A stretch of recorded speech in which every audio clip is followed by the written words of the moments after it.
Welcome to Detroit. Doesn't matter if you have one ass cheek and three toes. I will beat your ass. You can drown them. And that's what we gotta be. That's who we have to be. Because that's our domain. That is our domain. Because we'll tread water as long as it takes to fucking bury you. Takes the snap, turns, gives to Montgomery, right side, end zone, touchdown, Detroit Lions! Yes. We are driven by Detroit. Hello, Lions fans, and welcome on back to yet another episode of MCM Motor City Mania. I'm your host, David T. Pike, and as always, we're diving on in. So welcome, everybody. Hopefully you all are enjoying your Memorial Day holiday, whether you're watching this today or the day after. Hopefully you guys are having a great day, remembering the veterans that have served and those that have lost their lives in service of the country. I just wanted to make this episode that kind of builds upon that theme. Not necessarily 100%, but it builds upon some of the common themes that do with that in regards to the Lions. And hopefully I am, somewhat successful in that. Because today's episode, what I'm going to try and do is demonstrate how the Lions are on the verge of being free. And what do I mean by that? Well, let's understand something. If there's one thing that all the NFL knows, it is the suffering that the fans of the Detroit Lions have long endured. Fans of the team have wearily supported the team despite constant jeers, jabs, jokes, and yes, even insults from the media, analysts that are personally in the media or maybe not in the media, and of course other fans from other teams. It's kind of the rite of passage, if you will, for being a Lions fan, especially over the last 30, 40 years. And I'm going to say this. Longer than has been the natural term of my life so far, Lions fans have been subjected to these painful reminders more so than virtually any other team in the NFL. And much like a soldier or an army that has waged a war in which there has appeared to be no end in sight, no victory in which to celebrate, we as fans have long tread the annals of history over these dark and dreary decades. Endlessly, we have subjugated ourselves to the hope that we would eventually get a team that was worthy of the loyalty and tireless affection that we as fans had poured out like a sieve from an open wound. But yet, for the longest time, no remedy has been found, and there has been next to no sign for a long time that the team or organization was turning things around, whether it was either in the short term or in the long term. We had constant disappointments from the organization, whether it was the coaches, whether it was draft picks, or whether it was player signings that we brought in or players that were really good and then they either walked away, either we let them go, they retired, whatever the case was. Even sometimes coaches, not as much, but still the case. But then something happened that transformed the team, all starting back in 2020. There were 3 moves that happened in relatively quick succession. And as you guys all know, I'm a history major, so history is one of those things that I definitely dive into and I lay out a timeline for. First move was when Sheila took over as principal owner of the Detroit Lions on June 23rd of 2020. The second move was then when she fired head coach Matt Patricia and GM Bob Quinn on November 28th of the same year. The third move that she took, or the third move that happened in 2020, was then when Sheila hired Chris Spielman as her special assistant on December 15th. These moves are important. These moves show a deliberate and purposeful timeline in which the transformation of the Lions had not only begun, but was finally turning the corner. And each move signified a massive change in how the Lions had done things previously before, and it would ensure that this change would be the beginning of the Lions finally achieving their ultimate goal. It would show that the transformation that we had long been waiting for was actually on the right path. That we had finally found something that we knew that we could trust was going to work. Now, what do each of these moves signify as far as massive changes from the previous things that the Lions had done? Well, the first move that I talked about, with Sheila taking over as principal owner, was when we finally had an owner in someone who genuinely, 100%, wanted the team to win and succeed just for that alone. Just to win for the sake of winning. It wasn't for profits. It wasn't to say that they were, hey, you know what, we're pursuing a hobby. But rather that they loved the team and they wanted it to win simply for the sake of winning. You have to think about it. In the three owners that have been of the Detroit Lions ever since the Ford family has owned the team, you have William Clay Ford, rest in peace. When he bought the team, obviously he bought the team because he liked the Lions. But what he did it more so for was to acquire it as a hobby, as a business acquisition. It wasn't necessarily because, he wanted the team to succeed. Obviously, that's part of the acquisition process of, hey, a successful team's going to make you money. But as everybody and their brother knows, an NFL team's going to make you money no matter how bad it does, because that's how the profit sharing works in the NFL. You could have a team, as we've seen, that's gone 0-16, ourselves included, and also the Cleveland Browns. They still make money, even though that they themselves haven't done very well, because that's how the NFL works. Even if you as a team do poorly, you're still going to make money.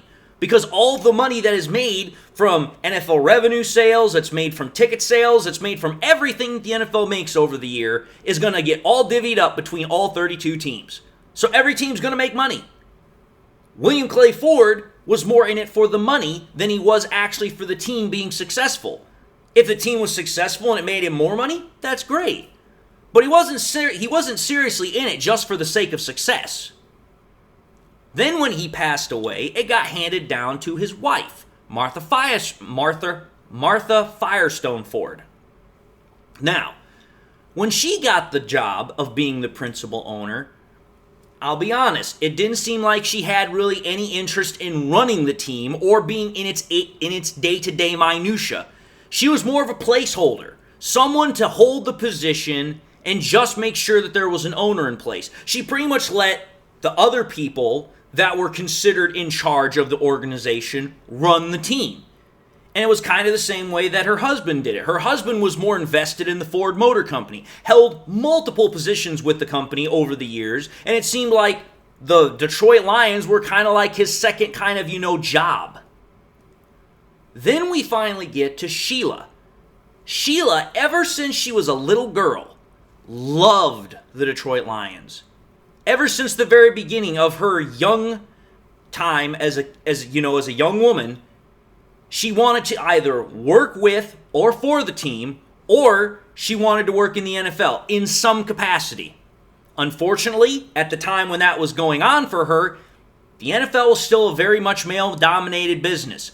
Female work was kind of regulated to, being a secretary. It wasn't really being much of an owner. It wasn't really being much of a high, official, whether it was part of a team or anything else. Very, very few females were in charge of anything in the NFL in the 1980s, 90s, whatever the case was. In fact, if I think about it, there's been very few female owners up until the 2000s. That's just the way it's been. I'm not saying it's right. I'm just saying that's the way it was. But you have to understand what Sheila really had for this team. She went to training camps when they were still in Bloomfield Hills. She went to games with her father when the Lions still played in Tiger Stadium. She's loved the team ever since she was a little girl. And now that she's in charge of the team, unlike her mother, unlike her father, she wants the team successful and to win for the sake of just winning. She wants a team that she can be proud of, as well as we can be proud of. That's what she wants.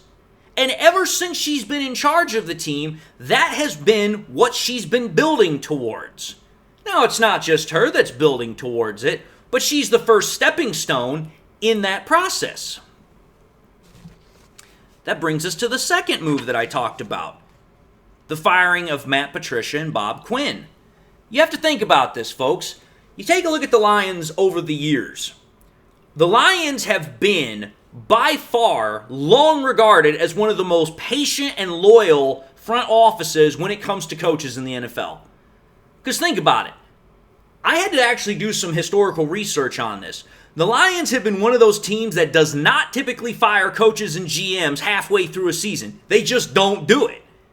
And while normally, for most people in the NFL, that would be considered a positive, that would be considered a plus for an organization, for the Lions, it's actually worked in the opposite direction. It's been rather a huge negative for how they've conducted themselves.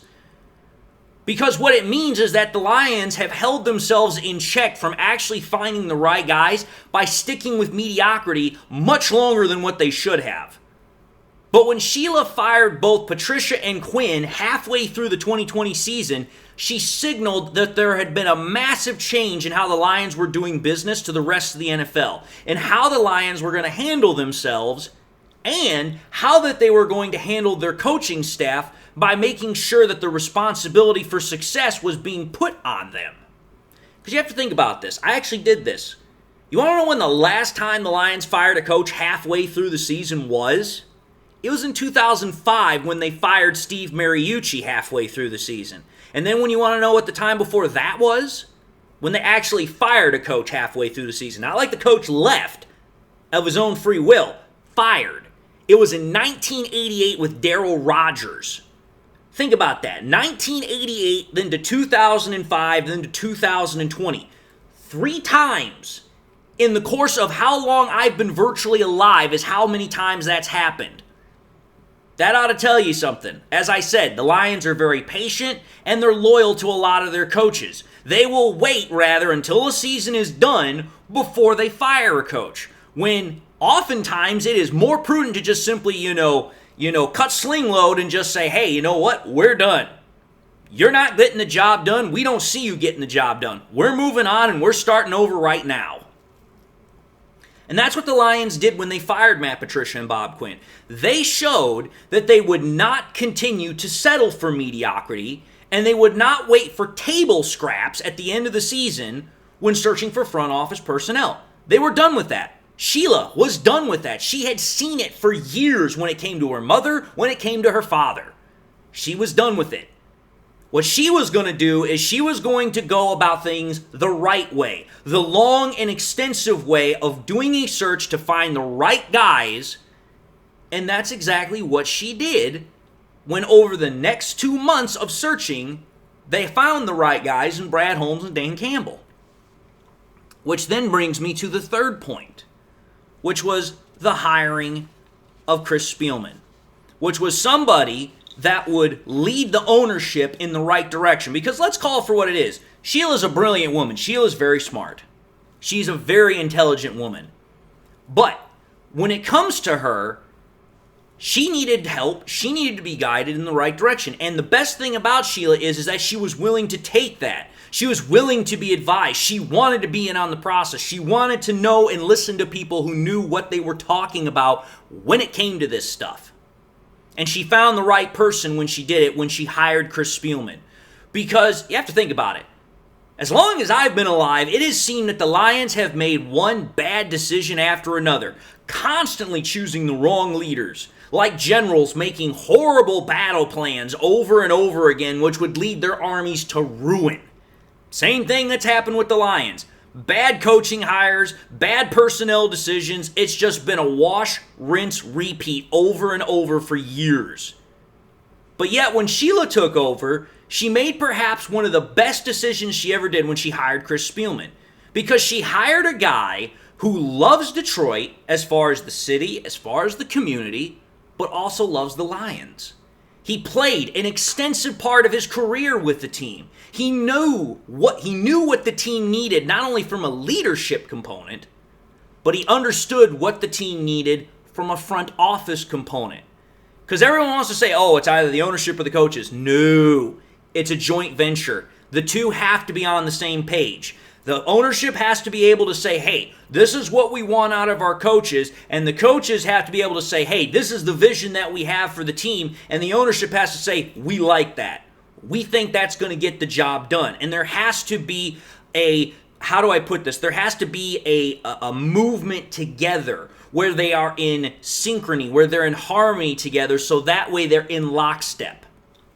And that's what Chris Spielman was able to give Sheila by saying, hey, I can tell you what you need from a coaching perspective. I can tell you what this team needs from a leadership perspective.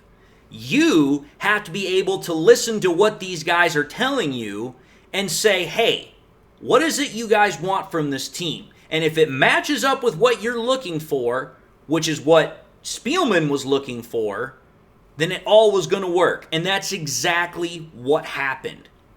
Because I'm going to say this right now, Chris Spielman most certainly guided Sheila, Rod Wood, and others that were in the front office, in the ownership component, to making the great decisions that they did when they hired Brad Holmes and then when they hired Dan Campbell.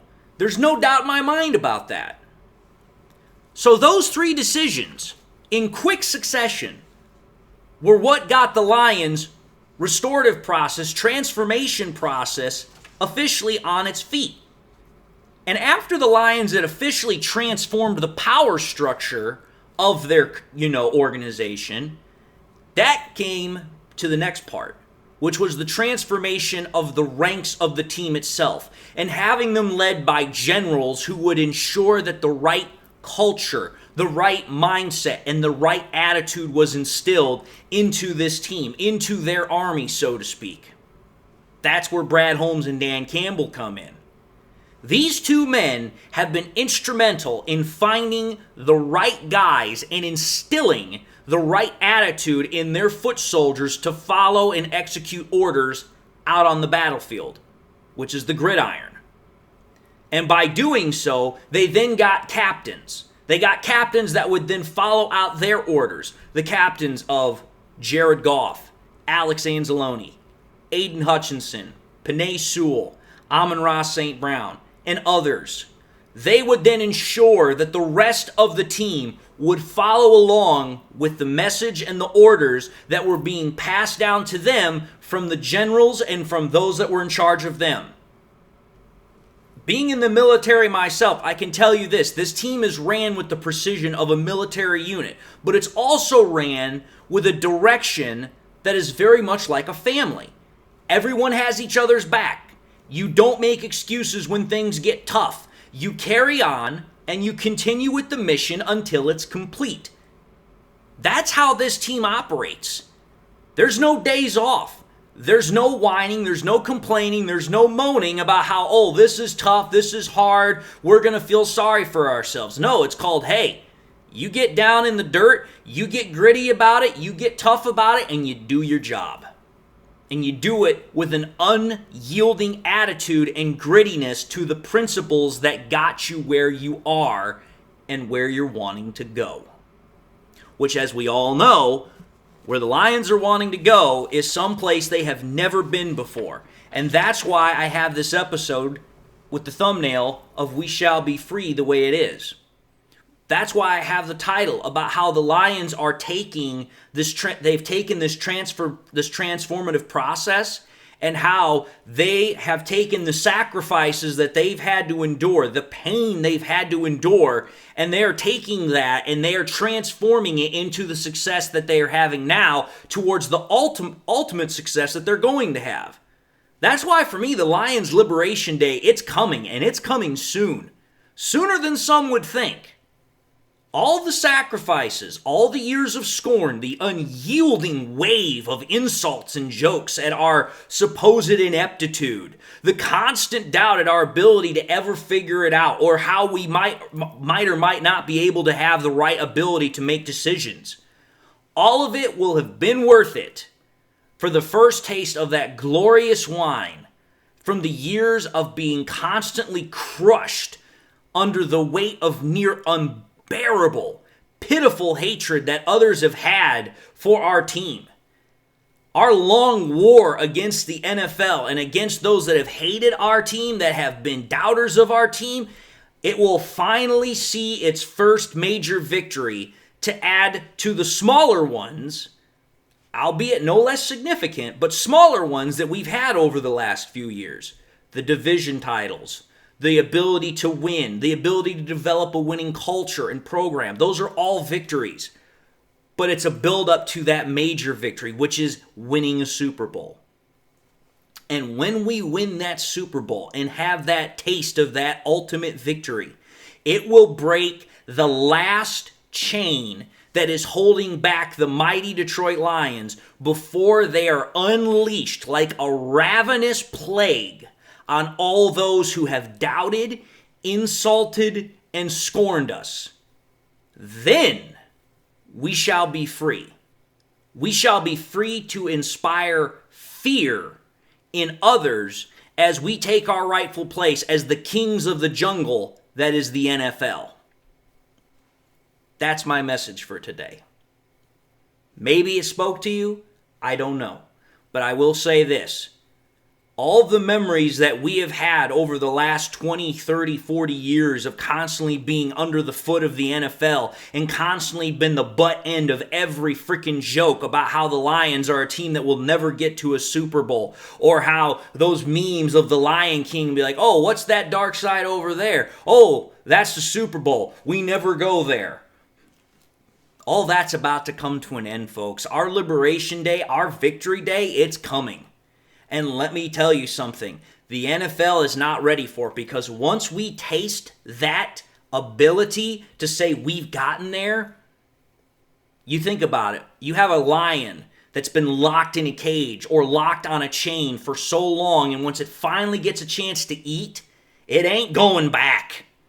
You will have to literally kill it before it can go back. That's what's coming for us. I'm telling you. It is coming as sure as God made little green apples. But anyway, folks, that's my message for today. Hopefully it spoke to you. Hopefully you guys enjoyed it. But having said that, I'm going to end this episode and say thank you all for watching in another episode of MCM Motor City Mania. If you liked the episode, by all means, I highly encourage y'all to watch the next one. I also encourage y'all to do one of these three things: like, comment, and subscribe. If by chance you subscribed in the past, forgot to do so at the time, I want to highly encourage y'all, please make sure you hit that bell notification icon so you guys never miss any more content I push out. Also want to encourage y'all, please, to share this content. Share it here on YouTube, share it on Twitter, share it on Facebook, share it with anybody and everybody that you possibly can, especially your Lions friends and family members. Again, I hope y'all enjoyed the content. Hope it was able to speak to y'all. That's especially what I try to do with every episode, whether it's the first time you've watched me or you guys have been watching me forever and a day. Hope y'all enjoy your day. Hope y'all got something in your life that makes you happy, makes you smile. God bless, my friends. And until the next time we meet, I'll see you all in the next episode.